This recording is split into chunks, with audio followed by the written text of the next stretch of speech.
बच्चों good morning. बच्चों हमने चाल तक पढ़ लिया था। चाल, किसी वस्तु की चाल हमको क्या बताती है कि कोई वस्तु कितनी तेज़ चल रही है, कितना धीमा चल रही है, लेकिन वो डायरेक्शन को नहीं बताती है। वो आपको सिर्फ परिमाण बताएगी, 50 kilometre per hour, 30 kilometre per hour, ठीक। लेकिन किस डायरेक्शन में उसकी चाल अधिक है, किस डायरेक्शन में उसकी चाल कम है, ये नहीं बताती है। ठीक हो गया। चाल होती है आपके एकांक समय में चली गई दूरी जो होती है वो चाल कहलाती है। अब हम वेग पढ़ेंगे। ठीक। अगर मैं कहूँ कि कोई कार 20 किलोमीटर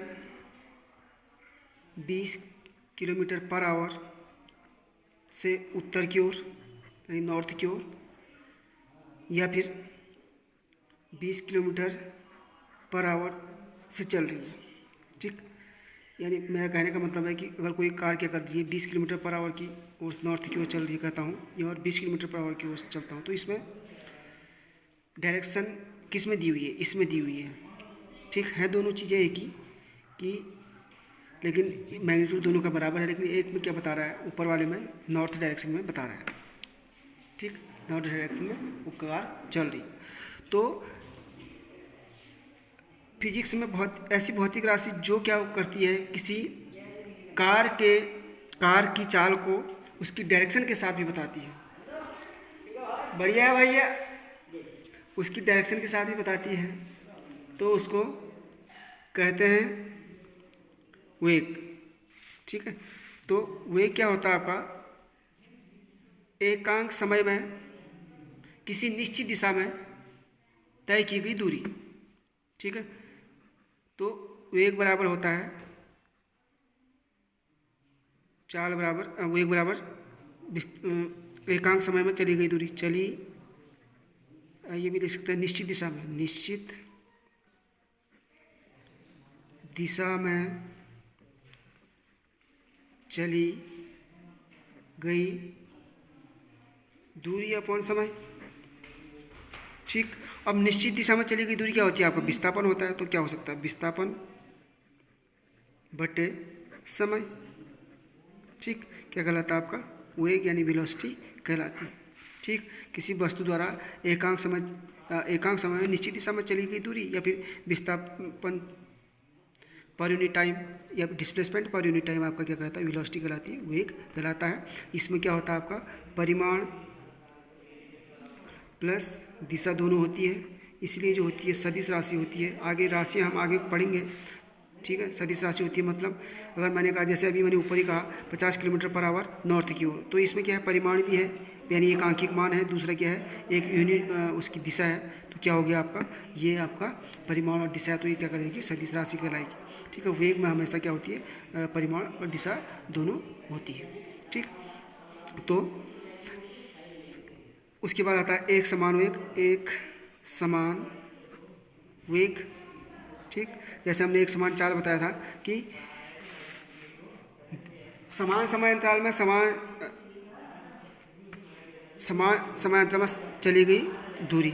ठीक। एक समान क्या कहलाता है आपका, चाल कहलाती है। वैसी समान समय अंतराल में चली गई समान विस्थापन क्या कहलाएगा आपका, एक समान वेग कहलाएगा। उसका ग्राफ क्या होगा आपका, स्ट्रेट लाइन होगा, क्योंकि समान जितने समय में समान समय अंतराल में अगर ये वेग को हम डिनोट करते हैं, ठीक, तो उस क्या होगा आपका, समान समय अंतराल में समान दूरी विस्थापित हो रही होगी, तो क्या होगा, एक समान वेग कहलाएगा। असमान क्या कहलाएगा आपका, असमान वेग क्या कहलाएगा आपका, उसका ग्राफ भी क्या आएगा आपका, ऐसा आएगा, वक्राकार आएगा, क्योंकि असमान होगा, कहीं पर आपका ज़्यादा कहीं पर कम। जैसे भीड़ भाड़ वाली जगह पर है, अगर हम किसी स्ट्रेट लाइन में चल रहे तो समान हो जाएगा।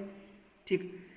और जैसे भीड़ भाड़ वाली जगह पर हम क्या करते हैं, गाड़ी को कभी ज़्यादा भी चलाते हैं, स्पीड बढ़ाते हैं, कभी कम भी करते हैं, तो वहाँ पर असमान आ जाएगा। ठीक। तो असमान वेग कहलाएगा। ठीक है बच्चों। अब उसके बाद हमारे पास आता है औसत वेग। औसत वेग आपने पढ़ाई है। औसत वेग क्या हो जाएगा आपका, प्रारंभिक वेग प्लस अंतिम वेग अपॉन क्या हो जाएगा आपका 2। तो ये क्या निकल जाएगा उसका औसत। औसत वेग निकल जाएगा, क्योंकि औसत वेग वहाँ कहाँ निकालेंगे हम, जहाँ पर हम कभी क्या करते हैं, ज़्यादा स्पीड से भी ज़्यादा वेग से भी चलते हैं, कम वेग से भी चलते हैं। ठीक, जैसे हम यहाँ से हल्द्वानी गए, हल्द्वानी में अब यहाँ से जाते हैं, अल्मोड़ा से हल्द्वानी जाते हैं, हमने वेग हमारा गाड़ी का वेग जो है समान तो रहा नहीं होगा, कभी कम भी चलेगी, कभी ज़्यादा भी चलेगी। तो इसलिए हम क्या निकालते हैं, औसत वेग। भीड़ भाड़ वाली जगह पर हम क्या करते हैं, औसत वेग। ठीक, उससे एक औसत जो होता है वो भी क्या होता है, आपके रियल वैल्यू के नज़दीक होता है, इसलिए लगभग रियल वैल्यू होती है, तो इसलिए हम उसका औसत निकालते हैं। ठीक, उसके बाद आता है बच्चों त्वरण। त्वरण जो होता है आपका, जैसे हमने वेग पढ़ चुके हैं, तो त्वरण जो होगा आपका, जब किसी वस्तु का क्या बढ़ रहा होगा, आपका वेग चेंज हो रहा होगा, यानी परिवर्तित हो रहा होगा। परिवर्तन में आप वो बड़ा हुआ भी हो सकता है, कम हुआ भी हो सकता है। ठीक, तो अगर उसका वेग बढ़ रहा है तो हम क्या करें, तो क्या होगा आपका, वेग बढ़ेगा तो क्या होगा, तब भी त्वरण होगा, और वेग कम भी होगा तब भी क्या होगा, आपका त्वरण ही होगा। लेकिन उसमें परिवर्तन होना जरूरी है, अगर वेग त्वरण है तो उसमें वेग में परिवर्तन होना बहुत जरूरी है। तो इसलिए त्वरण बराबर क्या होता है आपका, वेग परिवर्तन बटे समय, यानी वेग परिवर्तन की समय दर क्या कहलाती है, आपकी त्वरण कहलाती है। ठीक, अगर किसी वस्तु का प्रारंभिक वेग u है, t समय पश्चात क्या हो जाता है, आपका v हो जाता है। ठीक, तो उसका त्वरण क्या होगा आपका, यानी a एक्सेलरेशन, तो v minus u upon T, वेग परिवर्तन बटा समय, या फिर वेग परिवर्तन की समय दर क्या होती है, आपकी त्वरण होती है। ठीक, अब उसमें भी आपका बहुत सारे इसके भाग आ जाते हैं। एक समान त्वरण, फिर आएगा आपका असमान त्वरण, फिर आता है आपका एक धनात्मक त्वरण, फिर ऋणात्मक त्वरण, फिर आपका आएगा शून्य त्वरण। ठीक, एक समान त्वरण मतलब जब क्या होगा किसी वस्तु का वेग जो हो रहा होगा समान अंतराल में समान परिवर्तित हो रहा होगा, तो क्या होगा, एक समान त्वरण होगा। ठीक, असमान त्वरण क्या होगा, जब समान समय अंतराल में असमान उसके वेग में परिवर्तन हो रहा होगा, तो क्या होगा, आपका असमान त्वरण होगा।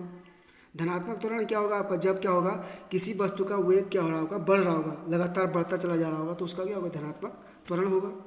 क्यों धनात्मक त्वरण क्यों होगा, क्योंकि प्रारंभ में अगर उसकी स्पीड 20 मीटर पर सेकेंड है, क्या हो जा रही है, 20 मीटर हो जा रही है कुछ समय पश्चात, तो 20 में से 5 गया आपका 15, तो हमेशा क्या होगा, धनात्मक त्वरण आएगा। अगर पहले आपका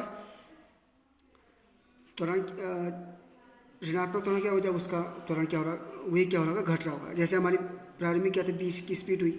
ठीक, उसके बाद क्या होगा, आपका कम कर दिया हमने, तो 5 की आ गई, तो 5 माइनस 20, तो क्या आ जाएगा, ऋणात्मक त्वरण। ऋणात्मक त्वरण को ही मंदन बोलते हैं, ये ध्यान रखना, ऋणात्मक त्वरण को मंदन बोलते हैं। ऋणात्मक त्वरण को मंदन बोलते हैं, त्वरण ही लेकिन क्या है, मंदन का मतलब ये है कि वो क्या आएगा आपका, वो वस्तु के रुकने की डायरेक्शन को बताता है, वस्तु को अब वस्तु विराम में आने वाली है उस चीज़ को बताता है, इसलिए उसको ऋणात्मक त्वरण को मंदन ही बोला जाता है। शून्य त्वरण मतलब जब आपका समय के साथ वेग में कोई भी परिवर्तन नहीं हो रहा होगा, पर सेकंड, जैसे हर मतलब 1 सेकंड में उसकी चाल वेग जो है 5 मीटर पर सेकंड है, फिर अगले सेकंड में उसकी 5 मीटर पर सेकंड, वेग बढ़ा नहीं, तो शून्य त्वरण होगा। ठीक, तो उसका क्या होगा, आपका शून्य त्वरण है, उसके वेग में कोई भी परिवर्तन नहीं हुआ है।